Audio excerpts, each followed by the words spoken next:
Good morning, everyone. We're coming back to you with another wild game from ICC. This time against the great Joel Benjamin. This guy was a monster, like one of the best in America, maybe the best, in my opinion. Solid, very tough to crack, could kill you tactically or slowly, you know, grind you down. Very tough opponent for me. I wasn't able to get him until we were online when he was playing as Mr. Pink on ICC. Um, you know, some characters they just have your number, right? Have you ever played someone you're like, I don't understand, you beat other GMs or you or whoever you're playing with, Hal, Larry, and you say, well, Hal and Larry, they're kind of the same, but for some reason you whoop Hal and you lose to Larry. It's a styles thing. It's a styles thing. Sometimes, no matter what the ratings are, you just match up well against a specific opponent. Um, and I didn't match up well against Joel. And he was just too good. But it's so weird, Like other grandmasters I play, I won zillion games. But yeah, styles make fights. And here we go. One of the rare times I got lucky versus Mr. Pink. Um, so we had C4, E6, knight f3, D5, bishop E7. These guys play solid. I would never play like this as black in a million years. When you could play the Grunfeld, Banco, Alvin, Alvin Gambit, whatever. Um, Alvin and the Chipmunk Gambit. E3, D3. I mean, I never seen this where you go chase the bishop around like knight f8, knight g6. To be honest, and even here, maybe instead of bishop d3, I was thinking I should play h3, just so I have a square. Um,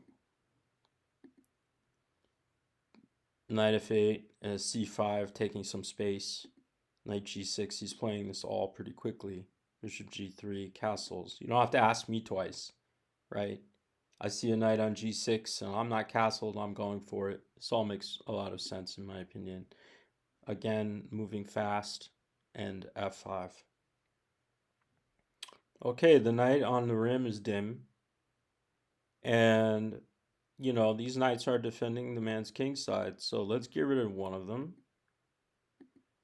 And then that's, to me, the next move is also fairly automatic. I'm sure it's automatic for you at home to play g4, right? I mean, if we take this thing and get the queen on g4 and getting h5 also, and we're threatening bishop g6 with a mate essentially on the, in one go. Um, obviously his plan was to move backwards. And now we had kind of a long think. You should formulate some plan here. H5 logical, but g4 and h4 is hanging.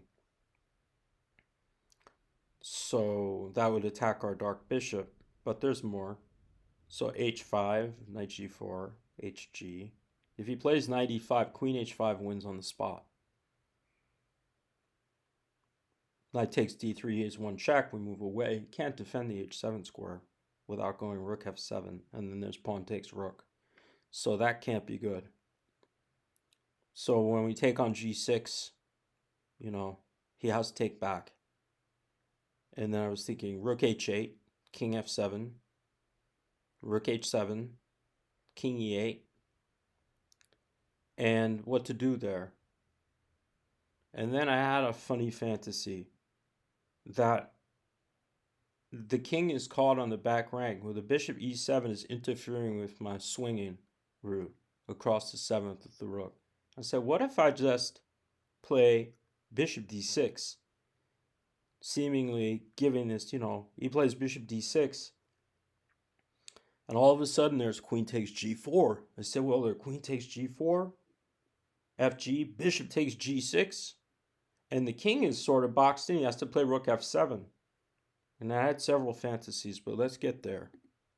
So here we are in Fantasyland. And I want to disrupt this guy, right? Move him out of the way and take this one. Now, in truth, he should take it. Because bishop g6, I can understand why you didn't want to take it. You have to calculate rook takes f7 with the king being caught. I was going to play, if I go rook f7, he has queen g5, right? Hitting the bishop. And then I was thinking about taking on d6, and when he eats the bishop, I have rook e7, king f8, and castles queenside, and try to swing the rook to h1. Now this is all rather exotic. I don't know if it works, but this is what we could have also taken. This was another one to take bishop takes rook on f7. The king has to go up, and we eat on d6. And when he plays king d6, I have e4, right? Because the pawn on f5 is gone. It's on g4 to ate the queen. And this is all very tough. Like, do you really want to bring this king out into no man's land all alone? It's tough for a human to do that. I'm not quite sure if this is working, but if there's defense, it's really tough for a human to navigate. So, understandably, although he should take the queen, and he's kind of has to, he moved away, and then he came up. And then, obviously, white is much better now because there's no compensation whatsoever. And I went knight e2, and here he just blundered with rook f6, and he ate the rook. But the idea feels very spicy now because it was a sexy idea, and I never want to do this kind of thing because it's not real. You don't get to do this in game. But let's take a look at this position with the machine just for love. Now it wants me to just go cd6 and says black is slightly better, but let's see what's going on here. Okay, that we don't want to look at. What we want to look at is, yes, it says that this is better for, man, this is tough to negotiate though. It wants me to take on, is it saying, you see, saying, oh, it's jumping around, you know, if you let this thing, okay, it wants, I'd really have to let this go for a while, but let's just assume, I mean, now you're coming into the fire, cd6 here, and this is what I was going to do, is play this one. -1. Okay, within the realm of reason, but wow, I mean, what a tightrope you'd have to walk, you know? g3, e5. King c7, bishop e6. See, this is hard. Okay, it's almost inhuman, and so I can understand that. Well, how about the other one? Because I'm curious about the other one, where I take this guy. And I was thinking, okay, yeah, queen g. Is there any other move besides, well, bishop e7 is a move, and I get to castle and then put the rook in. I really thought this would be hard, right? If I get rook on h1 and come down to h8, I mean, this is superhuman stuff. Like, you gotta be fucking, you know, the $6 million man with a chip in your head to get through this nonsense. cd6 takes rook e7. This is where I was headed, and I thought this, and then I was going to go here. This isn't really working. e5, huh? Okay, see? So when you use the computer, you get a bunch of cold showers. But ultimately it would be about, if I played it like perfectly from there, it would be -1, which is in the realm of reason, and I could continue my fantasy. All right, let's stop the analysis and we'll go back here and now look at it from a human perspective. Like, you see this on the board, and you see bishop coming on, it is a little bit scary.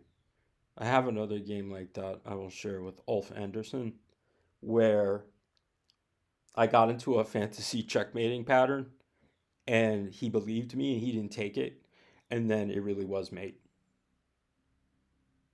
Sometimes you just believe your opponent. That, I guess, something to be learned here. Don't trust your opponent, right? You have to do the hard calculations yourself. Um, at this point, we were very highly rated on ICC in the 26 and 2700 zone, and also it just looks real spooky, right? Like, you're really walking into the soup here. Okay, everyone, it's time for coffee. Um, now take care. Thank you.